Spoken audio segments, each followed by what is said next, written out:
नमस्कार प्रिय छात्र और छात्राएं, कुछ विशेष जानकारी हमने इसमें 5 वीडियो बनाई हैं डिक्टेशन की, जो एक ही संपादकीय पैसेज पर है।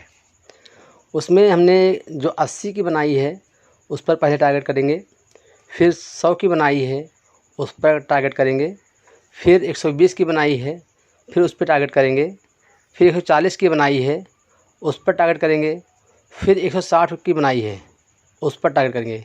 इसी क्रम से अगर आप टारगेट करते रहेंगे तो आपकी स्पीड बढ़ती जाएगी।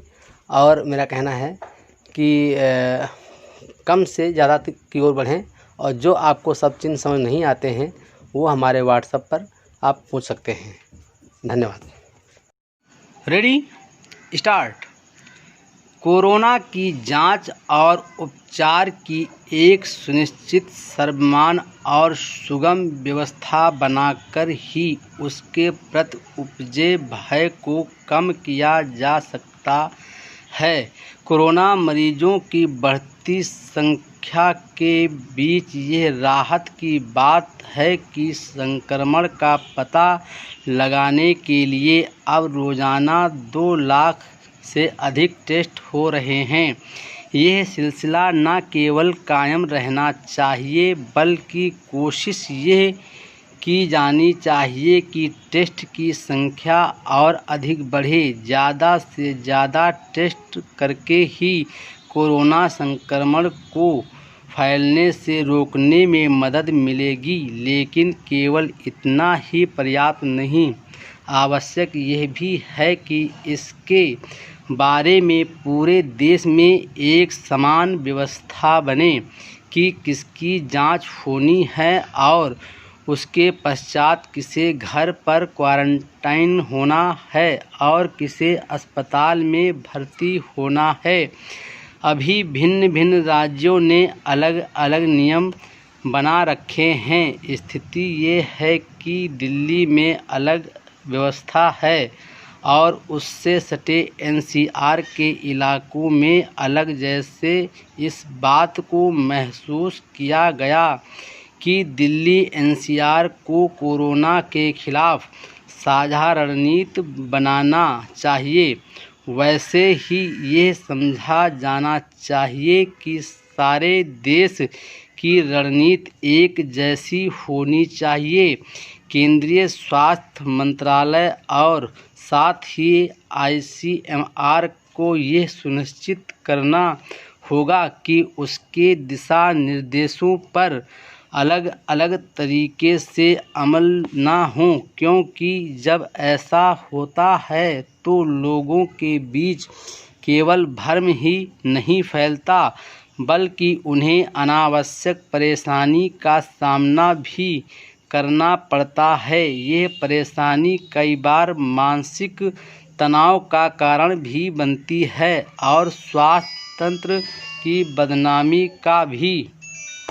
यह देखने में आ रहा है कि कभी लोगों को ज़रूरत ना होते हुए भी अस्पतालों में भर्ती होना पड़ता है, तो कभी ज़रूरत पड़ने पर भी भर्ती होने के लिए इंतज़ार करना पड़ता है।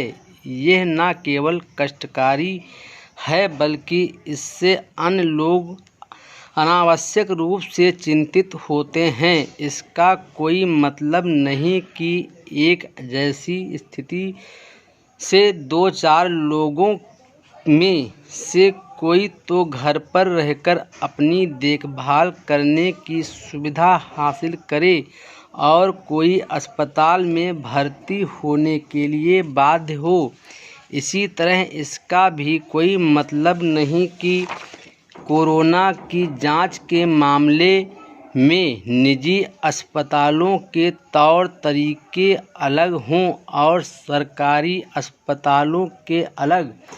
ये तो बिल्कुल नहीं होना चाहिए कि निजी अस्पतालों के टेस्ट को सरकारी अस्पताल मान्यता देने से इनकार करे। जब ये स्पष्ट है कि कोरोना वायरस के संक्रमण से जल्दी छुटकारा मिलने वाला नहीं है, तब फिर यह और ज़रूरी हो जाता है कि कोरोना मरीजों की जांच, उपचार आदि के एक जैसे मानक तय करने और उन्हें लागू कराने का काम प्राथमिकता के आधार पर हो। कोरोना की जांच और उपचार की एक सुनिश्चित, सर्वमान्य और सुगम व्यवस्था बनाकर ही उसके प्रति उपजे भय को कम किया जा सकता है। कोरोना से आसानी से छुटकारा मिलने वाला नहीं, तब समझदारी इसी में है कि उससे बचने के तौर तरीकों को जीवन का हिस्सा बना लिया जाए।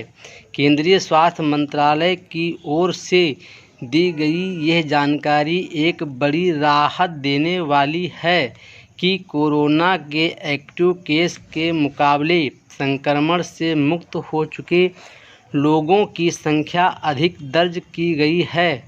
ऐसा पहली बार हुआ है और इसका मतलब है कि कोरोना मरीजों के ठीक होने की दर 50% से ज़्यादा हो गई है। यह अच्छी खबर इस आशा का संचार करने वाली भी है कि हम कोरोना के खिलाफ लड़ी जा रही जंग को जीतने में कामयाब होंगे। कामयाबी पाने के अलावा और कोई उपाय भी नहीं है। इस कठिन लड़ाई को हर हाल में जीतना ही होगा। कोशिश यह होनी चाहिए कि इस लड़ाई को जल्द से जल्द जीतने में सफलता मिले।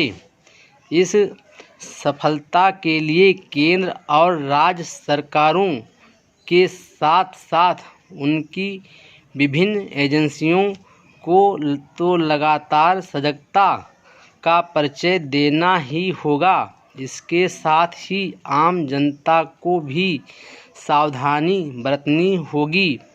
निश्चित रूप से कोरोना के कहर से डरने की ज़रूरत नहीं, लेकिन इसका यह भी मतलब नहीं कि उन ज़रूरी उपायों की अनदेखी की जाने लगे जो संक्रमण से बचे रहने अथवा उसके प्रसार को रोकने में सहायक है। कोरोना से संक्रमित लोगों की तुलना में संक्रमण से छुटकारा पा चुके लोगों की अधिक संख्या के आधार पर इस नतीजे पर नहीं पहुंचा जाना चाहिए कि खतरा टल गया है।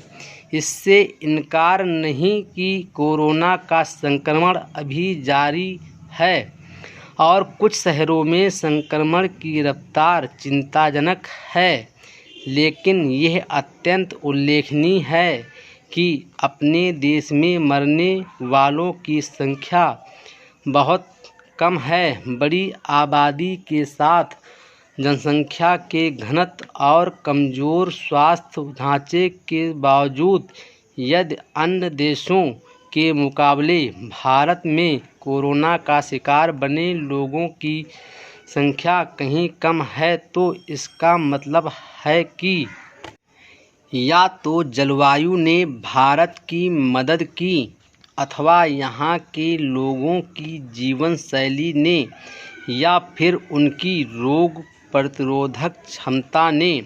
निस्संदेह ये मानने के भी पर्याप्त कारण हैं कि समय रहते लॉकडाउन ने भी अनुकूल परिणाम दिए। जैसे लोगों की जान बचाने के लिए लॉकडाउन ज़रूरी था, वैसे ही जीविका के साधनों को बल देने के लिए उससे निकलने की प्रक्रिया शुरू करना भी। चूँकि यह प्रक्रिया शुरू हो चुकी है, इसलिए सभी को अपने अपने स्तर पर यह सुनिश्चित करना चाहिए कि आर्थिक व्यापारिक गतिविधियां तेज़ी के साथ आगे बढ़ें। यह सुनिश्चित करने का यह अर्थ नहीं है कि यह मान लिया जाए कि अब कोरोना को लेकर सावधान रहने की ज़रूरत नहीं। जब यह दिख रहा है कि कोरोना से आसानी से छुटकारा मिलने वाला नहीं, तब समझदारी इसी में है कि उससे बचने के तौर तरीकों को जीवन का हिस्सा बना लिया जाए। Full stop.